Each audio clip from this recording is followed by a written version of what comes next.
saya Akunardo Kevin Travolta dari kelas 11 IPA 1. Saya akan menjelaskan mengenai termodinamika. Yang pertama saya akan menjelaskan pengertian termodinamika. Termodinamika adalah ilmu tentang energi yang spesifik membahas tentang hubungan antara energi panas dengan kerja. Kemudian di dalam termodinamika terdapat sistem-sistem. Terdapat 3 sistem. Yang pertama adalah sistem terbuka, sistem terisolasi, dan sistem tertutup.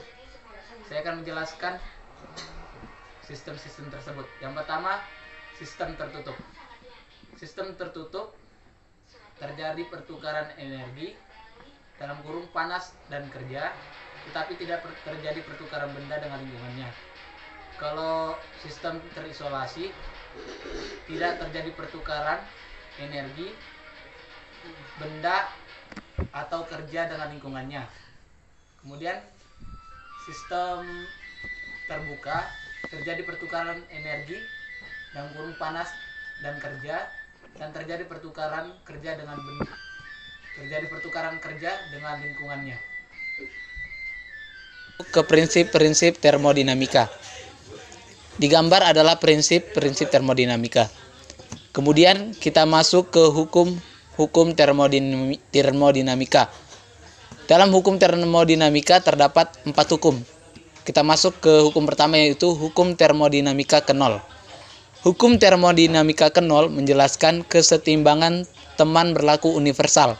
Dengan kata lain, apapun zat atau materi benda akan memiliki kesetimbangan termal yang sama bila disatukan.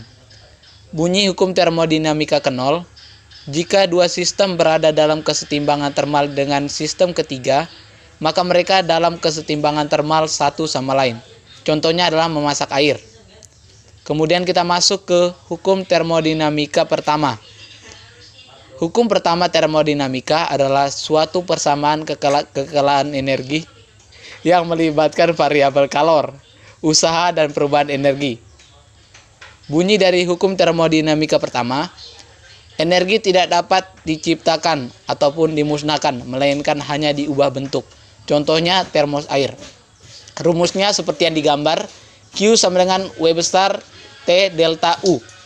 Q adalah kalor panas yang diterima atau dilepaskan, satuannya Joule. W adalah energi atau usaha, satuannya Joule. Dan delta U adalah perubahan energi dalam, satuannya adalah Joule. Kita masuk ke hukum termodinamika kedua. Didasarkan pada bahwa tidak ada proses reversibel. Hukum ini merupakan pernyataan mengenai proses yang terjadi di alam. Bunyi hukum termodinamika kedua: kalor mengalir secara alami dari benda yang panas ke benda yang dingin. Kalor tidak akan mengalir secara spontan dari benda dingin ke benda panas tanpa dilakukan usaha. Contohnya adalah kulkas. Kemudian kita masuk ke hukum termodinamika ketiga. Hukum termodinamika ketiga terkait dengan temperatur nol absolut. Hukum ini menyatakan bahwa pada saat suatu sistem mengalami temperatur nol absolut, semua proses akan berhenti dari entropi sistem akan mendekati nilai minimum. Hukum ini juga menyatakan bahwa entropi benda berstruktur kristal sempurna pada temperatur nol absolut bernilai nol. Bunyi hukum termodinamika ketiga: entropi dari suatu kristal sempurna pada absolut nol adalah sama dengan nol. Contohnya adalah skala Kelvin. Sekian penjelasan saya mengenai materi termodinamika. Saya Akunardo Kevin Travolta dari kelas 11 IPA 1 mengucapkan terima kasih.